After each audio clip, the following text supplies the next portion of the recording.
I will be showing you this video from Canton Confidential. Canton Confidential is a show from NBC 10 Boston, and these are updates regarding the Karen Read trial. It's been 3 months since a mistrial was declared, and we have a lot of new developments to discuss. Good evening, everyone. Welcome back to Canton Confidential. I'm JC Monahan. And I'm Corey Smith. So good to be with you, and it's good to have our legal analysts back with us to guide us through everything that has happened. But before we unpack the recent fallout, we have to go back to the night that changed so many lives. January 28th, 2022. To the fullest extent possible, stay off the roads. With a blizzard in the forecast, Karen Read and her boyfriend, Boston police officer John O'Keefe, were enjoying a night out before the snow fell. They started the night at C.F. McCarthy's in Canton before going to the nearby Waterfall Bar, where they met up with friends, some of whom are in law enforcement. When closing time came, the group decided to keep going, back at the home of fellow Boston police officer Brian Albert and his wife Nicole. Hours later, it would be outside that home at 34 Fairview Road where John O'Keefe's body would be found. There's a guy unresponsive in the snow. Prosecutors say Read hit O'Keefe with her SUV and left him to die in the snow. Her attorneys say she's being framed. And the jury, after hearing from 74 witnesses and seeing more than 650 exhibits entered as evidence, remained deeply divided. The Commonwealth has charged Read with second-degree murder, manslaughter, while I will say, people, that of the probably hundreds by now, hundreds of times I've listened to news stations on YouTube, news channels on YouTube report on this case. Like a majority of those times, of those instances, they regurgitate, they repeat the narrative that Karen Read struck John O'Keefe with her SUV. Like that's like the first statement they usually make when they're talking about this case. A majority of the news channels on YouTube, you'll notice. I mean, maybe you can go and verify and comment if you want to. Like, I'm just saying, I have seen it more so than not, that when they talk about the Karen Read case, for some reason, a majority of them continue to start out their commentary using the prosecution's narrative. Karen Read is being charged with this. Karen Read is being accused of this, and then they'll go into the story. Whereas in this video, Canton Confidential just gives you the facts. They don't give you a narrative. They don't give you the prosecution's narrative until after they provide you with the facts. So I appreciate that. And, Canton Confidential, there were times that to me they seemed unbiased, but there were also times that to me I felt like they were contributing to the misinformation regarding the legal avenues that Judge Canton should have taken as a judge in the state of Massachusetts. So I have felt conflicted about Canton Confidential, but I appreciate them that in this instance, it seems to me the only time that they just give you the facts and then they tell you this is what the prosecution thinks, this is what the defense is saying. So anyway, just notating that. operating under the influence of alcohol and leaving the scene of a crash causing death. She is still facing those charges, despite a motion by her attorneys to have two of them thrown out. That motion was denied by Judge Beverly Canoni, but now the Commonwealth's highest court has agreed to hear Read's appeal. That's just one of the major developments in the wake of the mistrial that happened in July. It has been 3 months full of new twists and turns. You may have missed a few headlines, so here's a quick recap to get you caught up.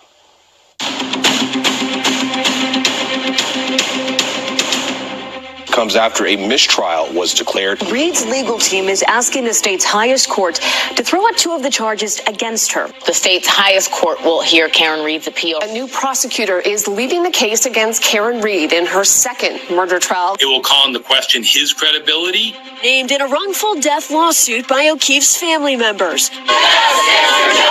They are both related to the Karen Read trial. This is the Karen Read movement. men.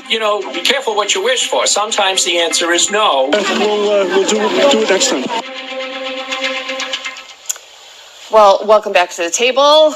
Who do we have? NBC Boston legal analyst Michael Coyne and Catherine Loftus, who... And if you remember in previous videos, I called them out, these two legal analysts. They are both lawyers. And the male, I believe he is the dean of a Massachusetts law school. And I believe the female to the right is a lawyer in New Hampshire. But anyway, I called them out because when the defense initially filed the motion to dismiss following the trial, both of these lawyers on the right said the same bullshit. We can't go into the jury deliberations when, as I have said, nowhere in the motion to dismiss was the defense asking to go into the jury deliberations. I fault people like them for spreading that misinformation around and for almost encouraging the prosecution and Judge Bev Cannoni herself to use that argument, which again, the defense never sought. The defense was never seeking to go into the jury deliberations. The defense has only asked that we verify what those verdicts were. Remind me of the YouTube channel that you have. TikTok, YouTube, all my social kids media, will a be little so bit of everything, disappointed. JC. Note my objection. Note my objection. Thank you very much. See, 3 months off and the brain that does so much. And there is so much to talk about. Not just that Karen Read is facing the criminal charges again, but that there is a civil suit also that's been filed. And it's been filed against her before we have a verdict. And that seems unusual. So Michael, will you start? Yeah, How sure. unusual is it for the O'Keefe family to file that civil lawsuit before we know whether or not criminally she's convicted? It is unusual because normally the criminal case would proceed very quickly to trial, and so the civil case would be well behind that as a general matter. But you do have occasions, and it's certainly here where we've had a mistrial in the criminal case, where the civil suit and the criminal suit will proceed almost on a parallel tracks. So we heard from Reed's attorneys that her Fifth Amendment rights could be an issue if the civil case went to trial before the criminal case. Why? Well, it's an interesting because ultimately she's going to be subject to any deposition in a civil proceeding. And what her attorneys are concerned about is that if she were to undergo a deposition prior to her criminal trial, anything she says obviously can and will be used against her. What they want to do is prevent that, essentially kick the civil litigation until after the criminal trial is over to essentially protect that. What I think the plaintiff's attorneys were arguing in their opposition is that she has had the opportunity and has taken that opportunity to talk to a number of media outlets. So, it's a little bit of pick and choose, but ultimately any defendant has the right not to testify against themselves. So, But what most people don't understand about the Fifth Amendment is, yes, she can still claim it in the civil suit because it potentially exposes her to criminal responsibility in the other case. But in a civil suit in Massachusetts, if in fact you choose to exercise the Fifth Amendment, there's a presumption that the answer would be harmful, and the jury can be told in the civil suit, the jury can be told that she's exercised the Fifth Amendment against testifying. And that's the huge difference. And we know the bar is so much lower in a civil lawsuit, but that's the big difference, is that Absolutely. They would use that against her, whereas you can't in the criminal case. Does it matter? So let's say the civil case happens after the second criminal trial. Does it matter if she's convicted or acquitted? Yes. What happens in the civil case? Significantly, because if she's convicted in the criminal case, they will then try to use that through a legal principle called collateral estoppel. And I have seen collateral estoppel used in other cases. I have followed a lot of court cases over the years, and I have seen that happen where maybe during a criminal trial, the verdict wasn't what the victims wanted, the families of the victims and the victimized families. It wasn't what they wanted. So then they pursued the suspect, the person, the accused. They pursued them civilly and won. And then with that verdict, with whatever the judge decided in favor of the victims, can be used in a criminal case. So and they keep saying the O'Keefe family. This is Paul O'Keefe. it's not O'Keefe's parents and John O'Keefe's niece and nephew. Like, it's this, to me, this is all Paul O'Keefe. Paul O'Keefe hates Karen Reed, and the hatred he feels for Karen Reed is a level of foolishness. Like, he can't get over himself. And I have said in the beginning, I said before, I don't know, months ago, I said that the O'Keefes should file a wrongful death lawsuit, civil lawsuit against the McCabe's and the Alberts, because they were the last ones with John O'Keefe. John O'Keefe sustained severe and fatal wounds on Brian and Nicole Albert's property. As homeowners, actually, they were civilly liable. But Paul O'Keefe is such a fool. He is such an idiot with hatred. And I'm sorry if I offend anyone with that, but that's my honest opinion. You know, Paul O'Keefe is a fool, and his lawsuit against Karen Reed, not the O'Keefes, Paul O'Keefe's lawsuit against Karen Reed is an idiotic lawsuit.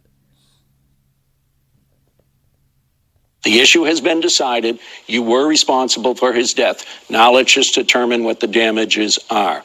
And so, yes, it will significantly change it. Well, during the trial, we know Trooper Michael Proctor's behavior, some of his testimony, the investigation came under scrutiny. So if you need to refresh your memory, I think we all do, here are a few clips from his testimony. She's a whack job.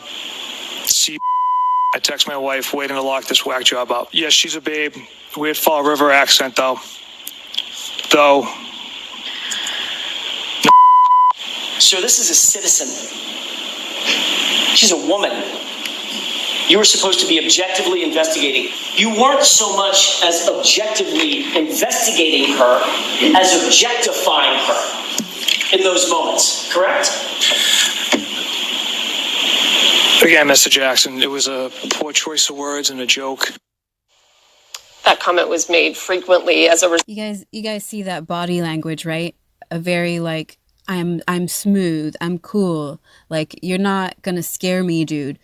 Michael Proctor is a dick. Of what was revealed in Proctor's testimony, he has been suspended without pay. And then just this week, in a separate murder case, their lawyers have requested more information about the investigation that he did on that case. In other words, there's more domino effect and fallout from that one testimony from that one trooper. Will we expect to hear or see more? Yes, you will see more. There's already other lawyers who are trying to defend their clients, and Proctor was involved in those investigations, and they want access to that material. They want to get an examination of his phone. There's no reason why they won't seek access to it, because at the end of the day, at best, it might be enough to help create reasonable doubt. So it's far from over. Does the defense attorney just see that and just pounce on it, knowing that it could impact their case? Yes, any defense attorney who has a homicide case that involves any of these troopers, which, to be quite frank, as we have seen, the Norfolk County District Attorney's Office, their unit, the state police unit, CPAC, inside, handles all the homicides. So it's actually a small, this handful of troopers deal with all of these homicides. Any other attorney who has a case other than Karen Reed and has one of these officers involved, particularly like Michael Proctor, sees this as a window of opportunity to essentially attempt to establish reasonable doubt or find something that could benefit their case. He's not the only one in hot water here. We know Yuri Buchanan, Canton Police Detective Kevin Albert, also disciplined as a result of Proctor's testimony. Is there anybody else that needs to be maybe looking over their shoulders to say, I may be in trouble because of how I acted during this investigation? I think they all have to be looking over their shoulders. Law enforcement did not cover themselves in glory on this, from the standpoint of evidence collection to evidence preservation. If you think about almost all of the mistakes we heard of throughout the first trial. Inversed videos, red Solo cups. Exactly. Anyone who touched some of that evidence should be concerned as to the level of professionalism that should have been displayed and what was actually displayed. Wow. Good. Thank you. Some integrity by this man. All right, you two don't go anywhere, okay? Michael and Catherine are going to stick around, and then a little later in King Confidential, our Sue O'Connell joins the conversation. But first, who is the high-profile prosecutor taking over this case? We're going to introduce you to Hank Brennan when we come back.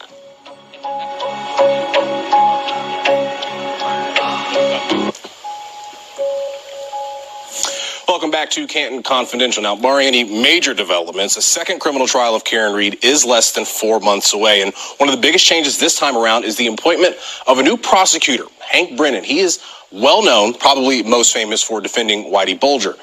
What were your thoughts when you hear that he's going to take over the prosecution of this case? I thought it was a bold and necessary move. I think Hank Brennan is a terrific lawyer. I think a fresh set of eyes on the case made a lot of sense. And I think the case will be tried a lot more simply than as it should have been the first time around. You know, I watched the Whitey Bulger trial when we covered it because federal courts require no cameras in the courtroom, so we actually had to be there. A lot of great lawyers in that room. Hank was the best lawyer in that courtroom throughout that trial. So, and no slight to all the other great lawyers in that room. But he was that good. He was very good. And everyone had their eyes on that trial. And they did, and it will be warmly received by the jury. And I think to a greater extent, perhaps, than Jackson, simply because his style is more consistent with what we would normally see around here. He's sort of an everyman approach. I would expect that the jury will warm to quite a bit. Less L.A. That makes zero sense, what he just said. Okay. Guys, I live in Massachusetts. I keep saying that. I live here. People in Massachusetts love Alan Jackson. I don't know what the hell this attorney just said, but it's not true. And it's really weird that he said it. That's right, Casey. NBC 10 Boston, we got a hold of his contract, and we found out he's making roughly $250 an hour. But here's the thing. He can work as many hours as he wants.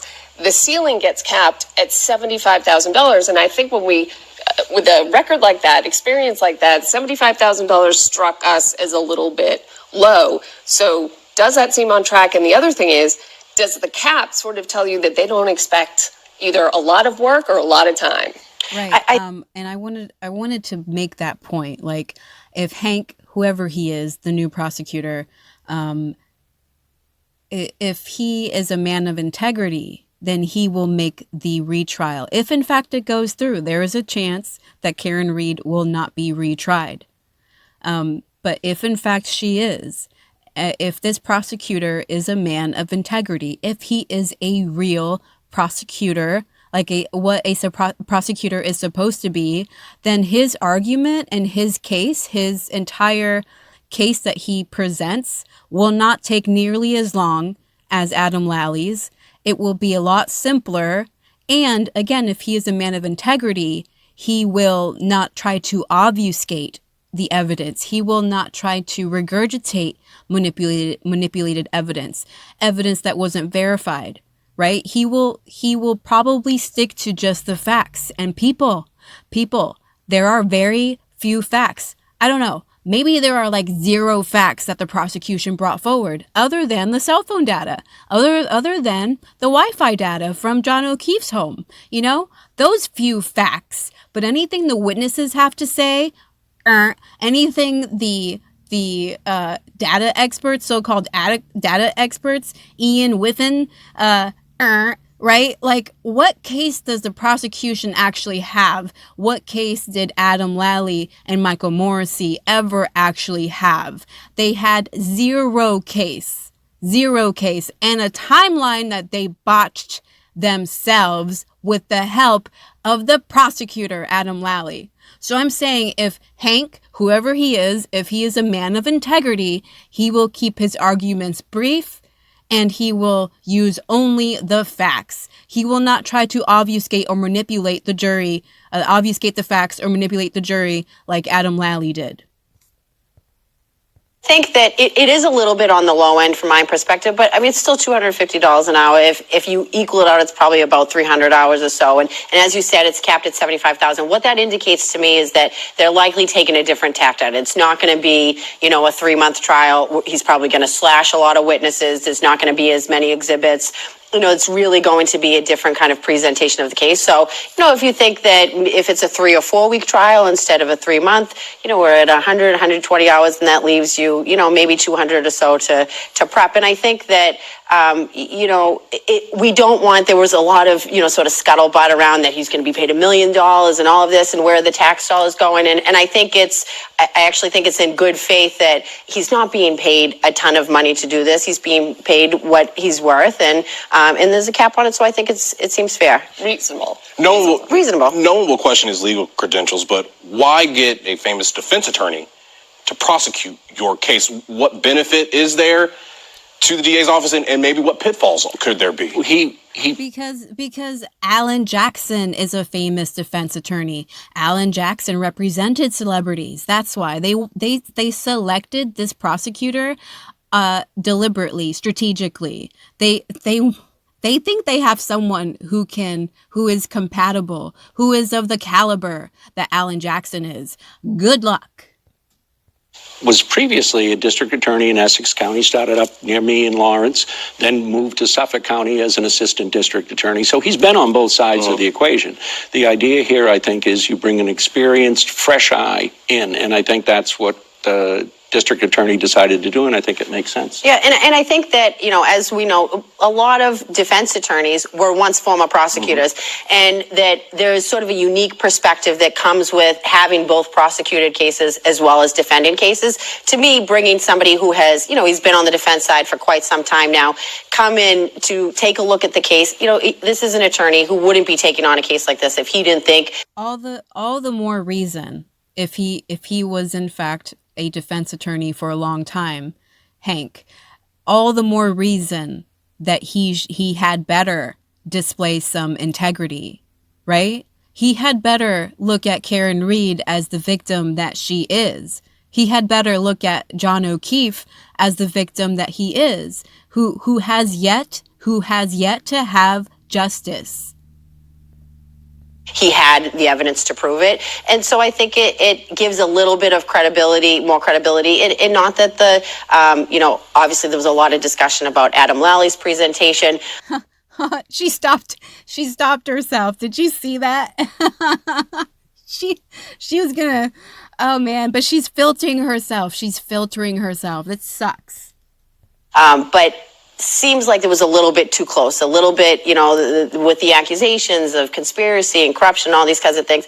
This takes it out of that. This is an outside attorney who's looking at it from an entirely different perspective. So I think it's a good move on part of the DA's office. And we know it's not going to be, sounds like 3 months. I hope not. So that's where we stand right now. It's been so wonderful to see you both again. Thank you. And we know you're going to be returning with us. Many times. Thanks for having us. Coming up on Canton Confidential, the Karen Reed murder trial. What would this be without Sue O'Connell joining the conversation? She was our eyes and ears inside the courtroom. She's going to give us a broader view of how this one case has shaken the community in Norfolk County. Stay with us.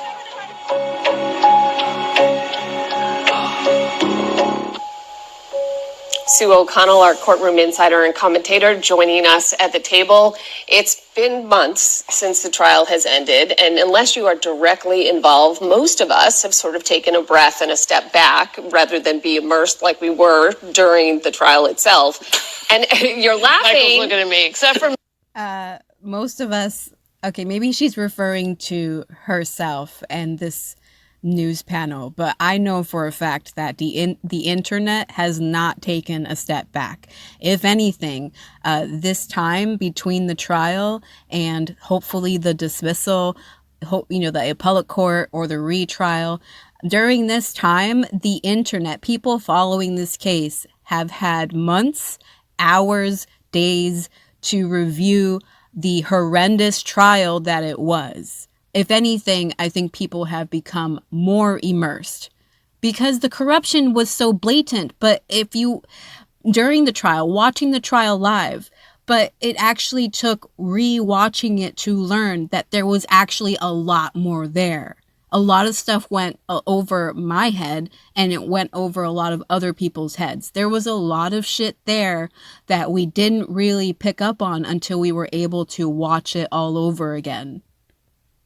Have you seen her social media? Yeah, exactly. It's true, and but you're also hearing it still in the air, in the public, still attention after these months. I mean, summer's usually laid back, but this trial hasn't gone anywhere in terms of popularity of chit chat. No, I mean, I think what's been happening is you have movements on both sides or all sides. I hate to say there's two sides because there's a lot of mishmash, and people are now creating communities and cultures that have very little to do with the death of John O'Keefe, bringing justice, or even if you think Karen Reed is guilty, Karen Reed. You know, if you're on social media, people are calling each other's names. They're criticizing the way they look. They're calling you stupid for not watching the entire every second of the trial. And then in Canton, you have all of these things happen that make you feel like you're in middle school. There are multiple reports to the Canton police that people have been throwing rubber ducks in front of people's houses and in front of the businesses, the D&E Pizza, to make a statement in regard of Karen Reed's innocence, or having this phony currency, not real money, but just as a joke. And they're being charged with littering. They're being charged with witness intimidation, or at least being investigated for that. They might be charged. So there's just this crazy culture that has emerged. That Sue O'Connell needs to shut up unless she's going to talk about the people who bleached those lawns, the people who wrongfully charged Aidan Kearney and had him locked up over the holidays. She needs to shut up if she's not going to talk about the corruption. This panel talking about this, it's like, why is everyone still interested? Because there's corruption, because someone is being wrongfully accused and she's still in peril. That's why. It's not like, we're just following because it's popular and it's interesting. This is Karen Reed's freedom is still on the line. John O'Keefe's justice has yet to occur. This case is unresolved. This panel needs to get with the times.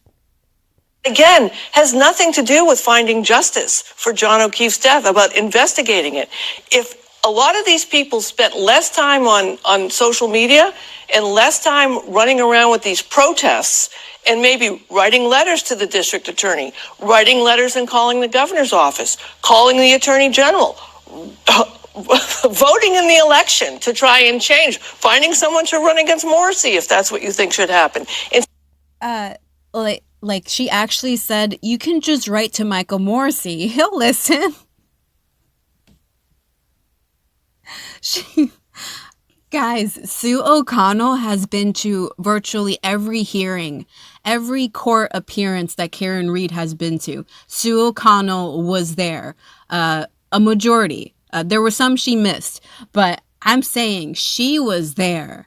And look at how she's talking. She's clearly upset with the Canton protesters. She's clearly upset with the Karen Reed supporters. It's not like the Karen Reed supporters are out there wreaking havoc, anarchy in Canton. It's not even like that.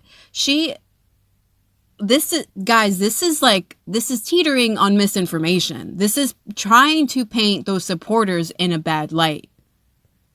Instead of this juvenile behavior, which takes up the police time, takes up the state police time, it's just chaos and crazy. I'm sorry. Sue, who took up the state police time unnecessarily when they could have just been honest from the beginning? The McCabe's and the Alberts and Brian Higgins. If they were just honest from the beginning, then none of this would have happened. You wouldn't have the supporters angry in Canton. You wouldn't have people trying to make a statement.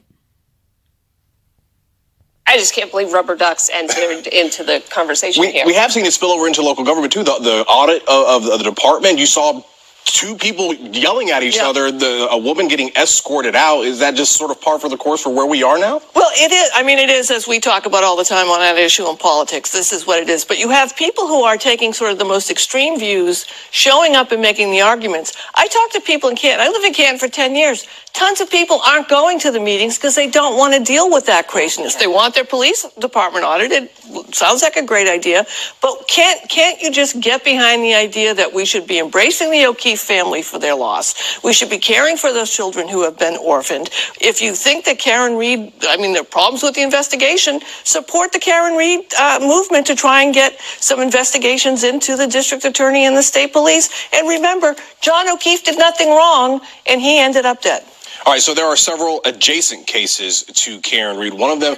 That's just shit, because a majority, again, I went to Dedham. A majority of the Karen Read supporters have Free Karen Read and Justice for John O'Keefe on the same sign. Sue is pissing me off. Witness intimidation charges against Aiden Carney, also known as Turtle Boy. His lawyer sent a letter to the DA last month making some allegations. Michael, I know you had a chance to review the letter. Anything stand out to you, or is this just sort of par for the course for how these things work out when I'm defending my client? Well, it's how this works out in this case, as Sue just pointed out. No, I think a lot of it is posturing. The fact is that case ultimately is going to need to be tried. Right now, they're fighting about various discovery that they each feels that they're entitled to get, and that the government, and they have been too slow in turning over some of that information. But at the end of the day, will there be a case there that likely will go forward? I think the answer is yes. And I think the Commonwealth will take quite seriously these questions about witness intimidation. So many things to monitor as we continue to move forward. No, and John O'Keefe, Sue, thank you so much. At the center of it, there are all these spokes that come off of it. And justice is at the center of it. All right, when we come back, a look at what's next for the Karen Read murder. If any of these people on this panel understood the justice in this case being sought by the people, by the majority of people, whether it's online or in person, and like I've witnessed in Massachusetts, a majority of people want justice. This panel right here seems out of touch. They seem out of touch. There is clear corruption. There is clear evidence of corruption, an abundance of evidence of corruption. This panel, to me, was given some kind of memo. Trial. Stay with us. You're watching Canton Confidential.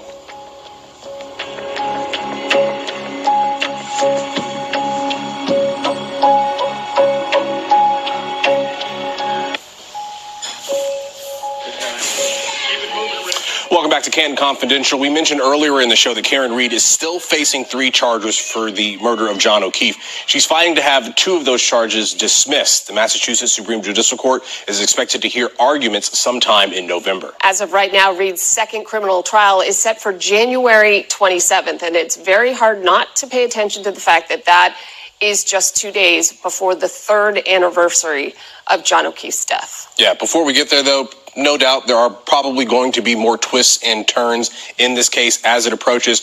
But we want to remain clear about who is at the center of this story, and that is Officer John O'Keefe. He was called JJ by his loved ones. Officer John O'Keefe was a 16-year veteran of the Boston Police Department. He's been described as a loving friend, brother, and uncle. When his sister and brother-in-law died just months apart, he became guardian for his young niece and nephew. And we have to remember, John O'Keefe was just 46 years old. Right, and as you mentioned earlier, important to keep him centered at all of this. Right, and justice for John O'Keefe, however that looks, that the family gets it. Well, that's it. That's it, I guess. Just justice for John O'Keefe. That's what they want you to finish off with. And what it does is that it undermines what people, again, the masses, the majority of people following this case, it undermines what they are actually trying to say, what we are actually trying to say. Obviously, we are saying justice for John O'Keefe. If anything, we are the only ones who really mean it when we say it. We're not like Karen Read haters. We're not just people out there in blue shirts hating on Karen Read because we don't know how to read evidence. We don't know what the scientific method is. We don't know what accident reconstruction is. Like, we are the only ones who are saying justice for John O'Keefe and free Karen Read. And when we say justice for John O'Keefe, we mean it. Because we know other people were involved in John O'Keefe's death.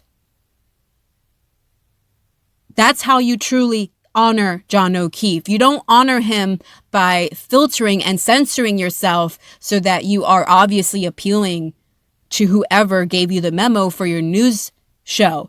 No, like if you truly, like I have said in so many videos, if you truly want justice for John O'Keefe, then you go after the truth. You follow the evidence. And those of us who are following the evidence know damn well that Karen Reed did not do it. Anyone who is saying justice for John O'Keefe and lock Karen Reed up does not actually want justice for John O'Keefe, because that narrative was a lie. The narrative that Karen Reed did this was a lie. It was a proven lie. Again, an abundance of evidence of corruption, an abundance of evidence that it was in fact a lie. It was in fact a cover-up.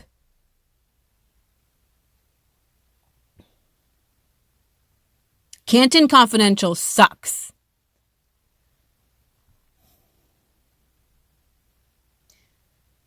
Thank you for watching.